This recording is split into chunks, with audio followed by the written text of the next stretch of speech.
and welcome to a special look at Returnal from Housemarque. My name is Mikael, and today with us we have the game director, Harry Kruger. Hey everyone, great to be here. As well as the narrative director, Gregory Loudon. Hey, great to be here as well. So here we're seeing Selene crash landing onto Atropos and starting her first loop. Specifically, we're using footage from a couple of different run-throughs, so there will be some edits through this playthrough. But how does it differ from every single run, Harry? What are we seeing here for the first time? Yeah, so every time that you exit the initial crash landing room, you will immediately be confronted with a fairly freshly generated level, right? So we've designed Returnal to be consistently fresh and surprising for players, and every run is designed to be unique and provide memorable player stories. But some of the factors, some of the modules, if you will, might get familiar in a way, so there are some handcrafted environments that are being recycled, right? Yeah, for sure. So each of these individual levels or areas has been handcrafted so we can achieve the desired mood and quality of lighting and just get it balanced to perfection. However, how these rooms are interconnected is completely randomized in each run. And even after you familiarize yourself with some of these environments, they will always be populated with unfamiliar content. So we can see some of that unfamiliar content here. The first enemies coming at you, some quick action. Greg, how do you feel about these enemies? Are they going to be tough to battle, or...? Yeah, so here are the Kerberons. They're definitely, if you let them get close, they can take you out, and they also shoot out their own projectiles to give some of that Housemarque bullet hell flair. But yeah, they're tough. I wouldn't stick around too long with them.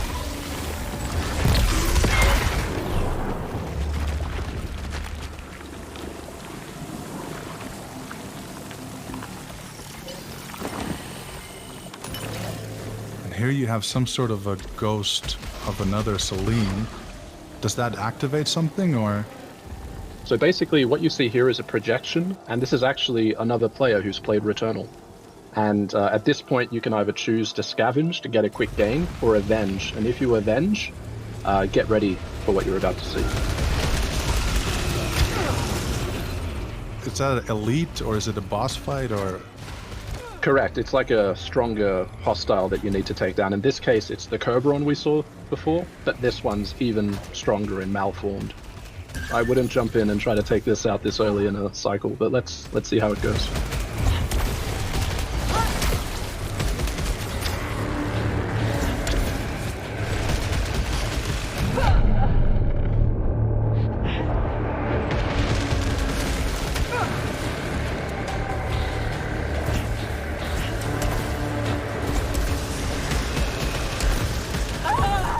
Clearly that risk did not pay off. Right on. So Selene died now for the first time. Starting back at the same crash landing hub, but with the same pistol as you had before. There's something looming on the left hand here. Yeah, so this is our mysterious device called Phonos. And what happens here is, as you play the game, you accumulate this permanent currency called ether. This is something that persists across multiple sessions of the game. When you start each run, you are able to deposit this ether into this device and accumulate progression towards unlocking new items. So this is one out of the multiple ways that we are unlocking more content for players the more they play the game. And I saw you picked up some sort of a malignant key here as well. Is that for specific doors? Yeah, so keys are used for both doors and for our treasure chests. The malignant ones do carry a bit of that risk and reward again. In that particular case, it was picked up without triggering any malfunctions. So Right. that was a gamble that paid off.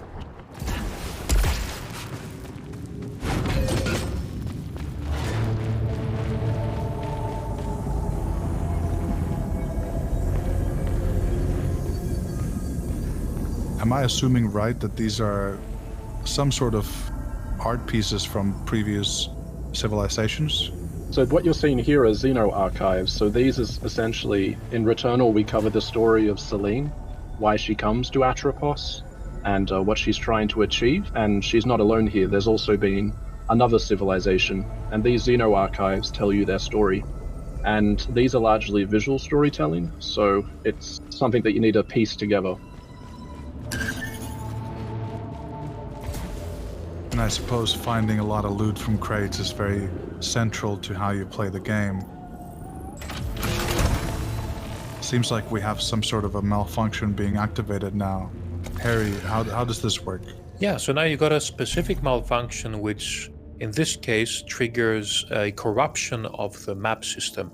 So you can see there's a lot of artifacts now on the screen, making it hard to discern at a glance where the exits are, which can of course be quite an obstacle in a game that's exploration heavy like Returnal. We do have the menu here, and you do have the weapons that you just discovered, and you can always do a deep dive there to get more narrative backstory.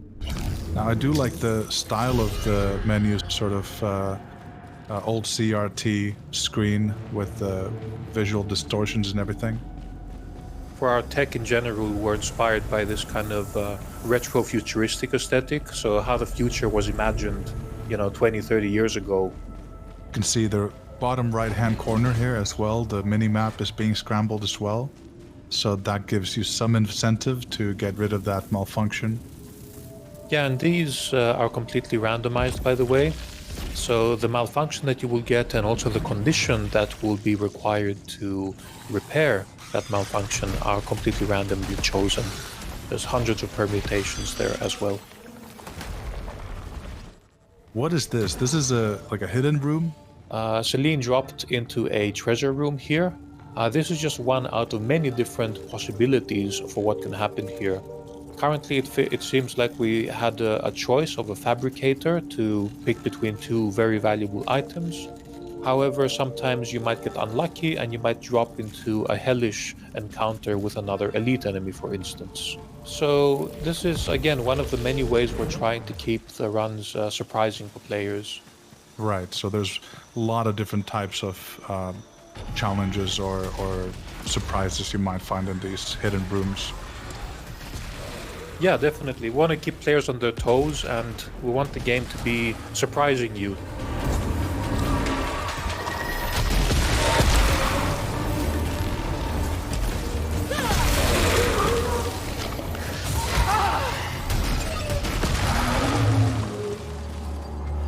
Now, I see this action going on, and there's she's being grabbed by this tentacles from above, but she's also using this sort of a blade weapon. So there's a melee weapon that you can use. I'm guessing that's an unlockable skill with the blade? Correct, yes. So that's one of the many permanent progression abilities that Selene can unlock in the game. It does give you more strategic possibilities in combat, and also grants access to new rewards and new areas that were previously inaccessible. Here we can see the portal to the next biome, but before that we have to find the anathema key. Yeah, anathema. So that means damning or curse.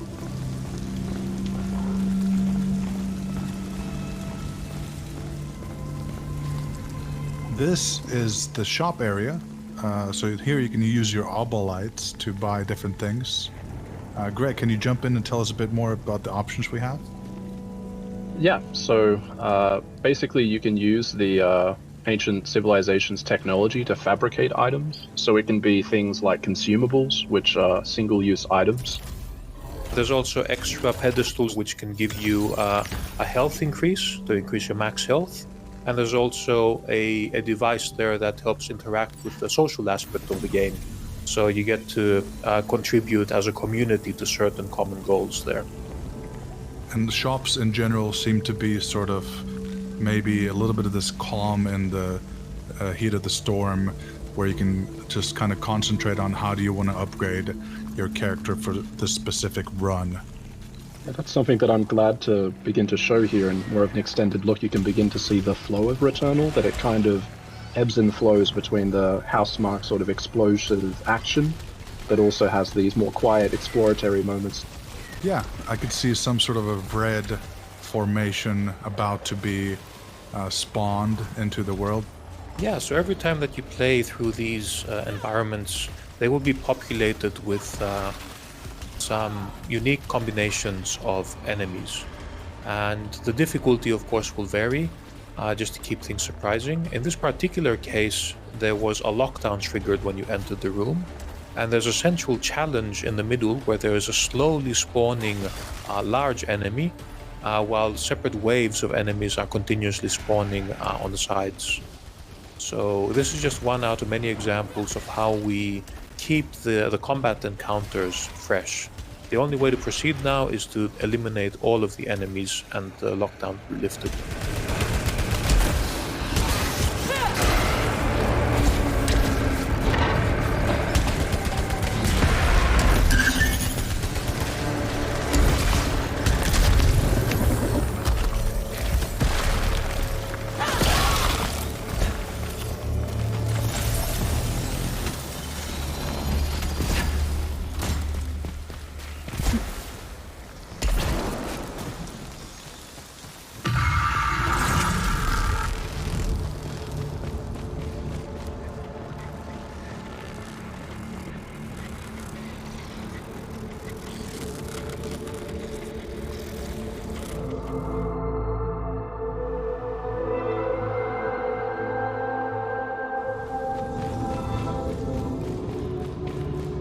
Right now we're collecting an item that seems to be a key of sorts to traverse from one biome to another.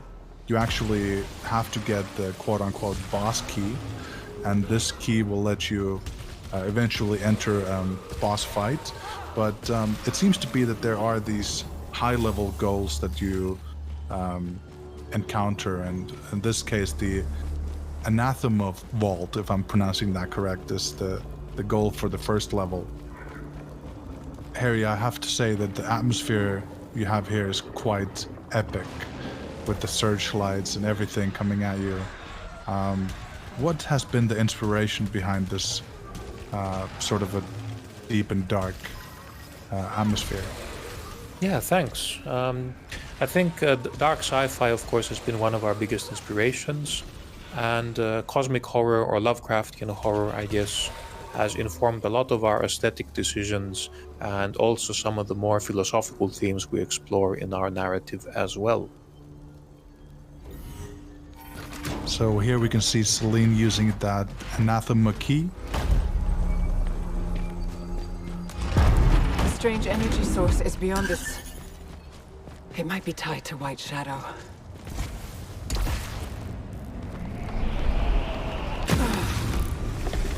Something scary is forming up. Guessing that's the boss.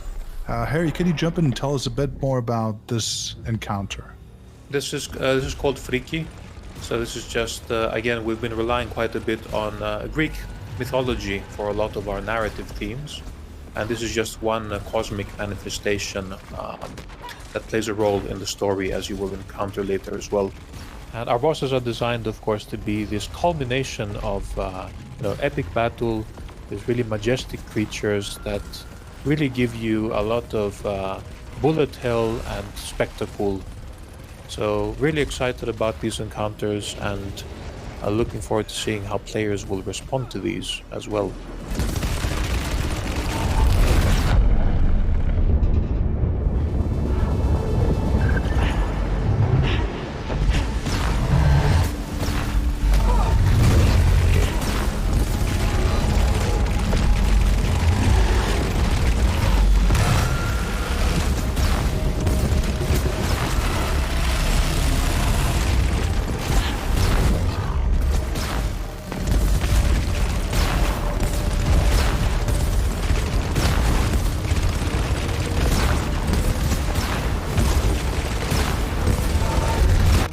Very exciting action there. I really wonder how it ended up being.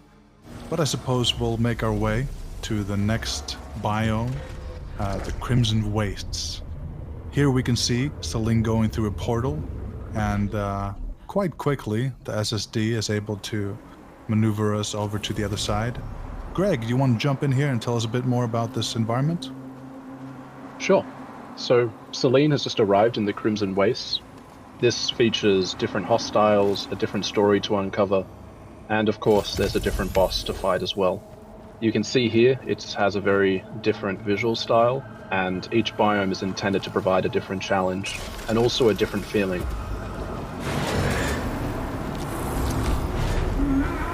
It also does seem a bit more open world-ish.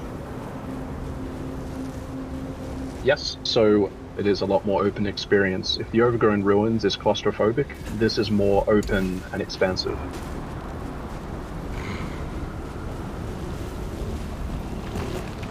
Yeah, so as Greg was saying, I think each biome has been envisioned to have its own unique story, of course, and its own role, and also to be very different from each other. So each biome should provide its own very unique flavor of gameplay and encounters. And even the level generation, the roguelike elements manifest differently in each biome as well.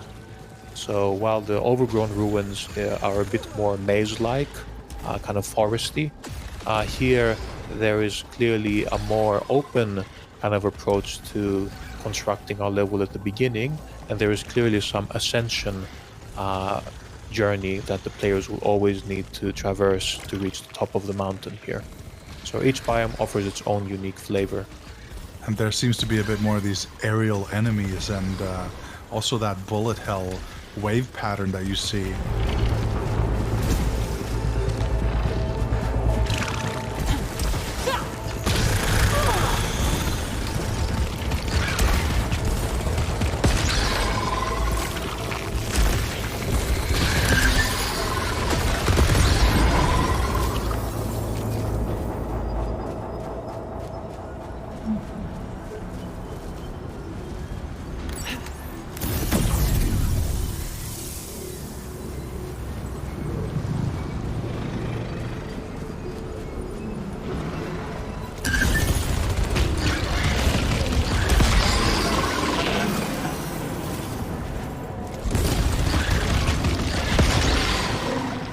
Now I see Selene here taking on some enemies and just wondering if she's having a bit of a tough time.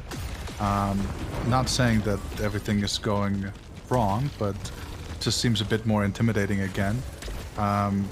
Is she geared up well, or is her level up to par? Yeah, I think it's looking a bit tight. Perhaps here Selene didn't invest that much into increasing the max HP in the Overgrown Ruins. And I think the proficiency level is maybe a couple of levels lower. So it's 5, it's manageable. But normally if you had invested more time to increase this to like 7 or 8, your chances of survival would be a bit higher here. Maybe some more time should have been spent because clearly that run did not pay off. But then again, that's a big part of the game. And, you know, respawning at the beginning actually does give you new story and narrative beats as well. So thankfully we did beat the boss here in Overgrown Ruins, so we can actually make our way back to the Crimson Wastes without beating that boss again. Oh, cool. We encountered the house. Greg, would you like to share a bit of info about this, man? Sure, yeah. So the house is used in Returnal for us to kind of explore Selene as a character more and give you more meaning into the story of Returnal. You actually experience these in first person, which allows us to provide you with a greater sense of intimacy and connection to Selene. But we won't show you that on this playthrough, so you'll have to play it in the game ahead. I just love the way the environment and those little fireflies and the fog interacts. Must say you guys created a pretty immersive environment to be in. And the tentacles, just the tentacles are something so hectic to look at every time you see them. Yeah, those have been really fun to work on. Aside from being a pretty cool showcase of our VFX tech, I think they can also look quite intimidating as well, and they also help with the gameplay communication too. So when an attack is charging up, you can see the tentacles also flailing and charging up the energy too.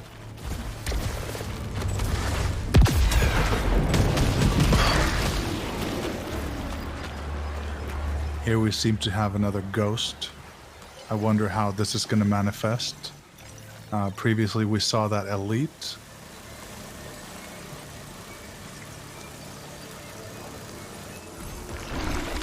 Oh, so this is some sort of a Selene being brought back to life.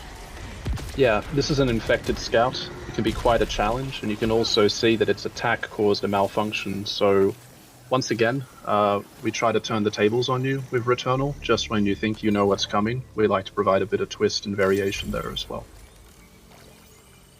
Very interesting. So you're using other players' playthroughs in a surprising way.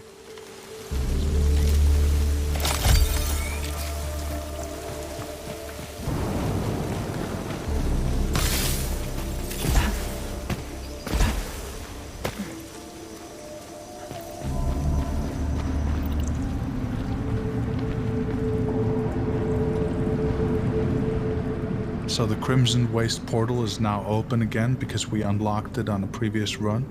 So you can choose directly to go back to that next biome as well.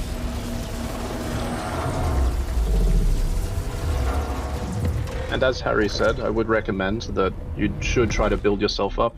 Every new biome you go to increases the challenge and the skill requirements, and also deepens your understanding of the story. But still, it is worth building yourself up in the overgrown ruins and proceeding forward each time you play in, from my perspective. Well, that's why you also have some of these upgrades as you enter the new biome, giving you a little leg up. Here we can see some sort of yellow force shield. I think it's a bit new. Yeah, this is another element in our progression that clearly you don't have the means to overcome it yet. And we'll leave that up for players to discover. Well, coming back to the Crimson Waste here, clearly it's a similar setting, but there's some new things to discover. Like you mentioned, the level does change upon every entry.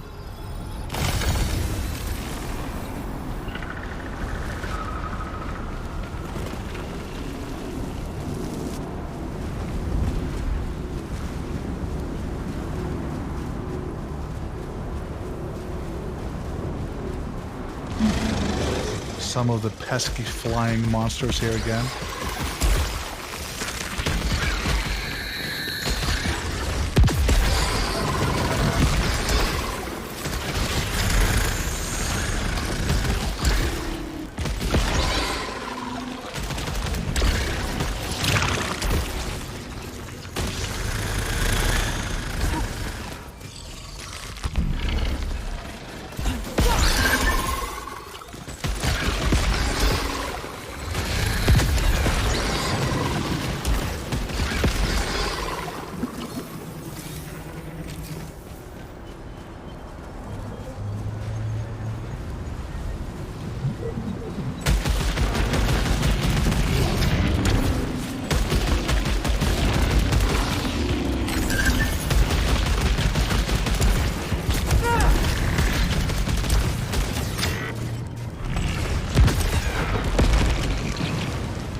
Love the way you have these waves of lasers still coming at you, even though the enemy's dead, still trying to, take you down from the other side. From beyond the grave.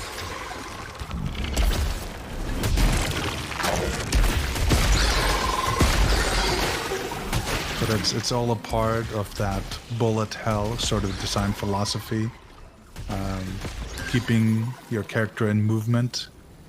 Making sure you maneuver through all the obstacles, never get too hung up on the situation. So here we have some weapons at proficiency level 5. You can see the different weapon options you have available.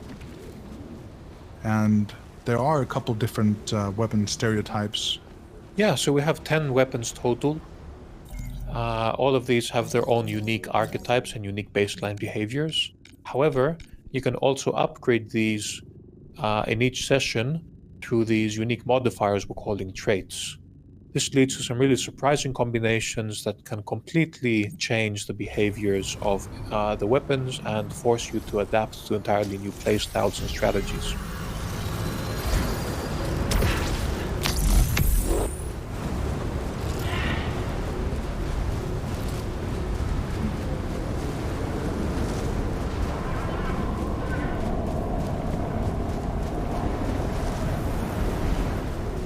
I can see here at the top left corner we have these 2 malfunctions detected. Are there only 2 at a given time? Yeah, so you can have 2 active at any time. So the negative effects and the conditions to repair these are completely randomly chosen.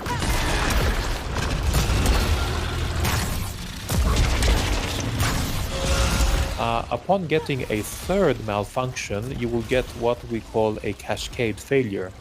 So in that case, a random item from your inventory is actually broken, and you receive a little bit of damage as well. So the stakes get higher as you accumulate more of these malfunctions. So you need to proceed with caution.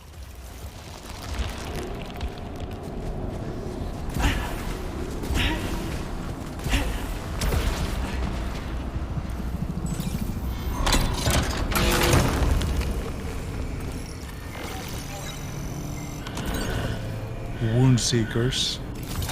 So clearly an upgrade to a weapon that we got here from that chest. Yeah, that particular upgrade increases your damage to enemies that already have low health, so it's more of a finishing kind of helper in a way for the enemies.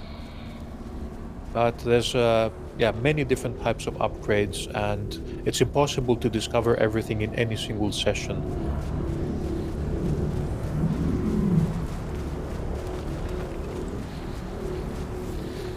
Encountered armored fauna. Shell seems highly durable.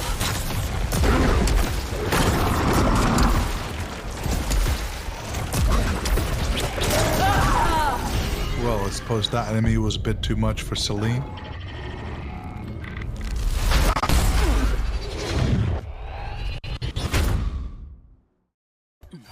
But yet again she starts the whole session again at the crash landing site. But here we have it. Another run of Returnal is up ahead of us, and we'll let the players experience it for themselves. Thank you so much, Harry. Thank you so much, Greg, for being a part of this. Deeper look into Returnal, out April 30th on PS5. Thanks. Thanks, everyone. Enjoy Returnal when it comes out on April 30th. Yeah, thanks for watching, everyone.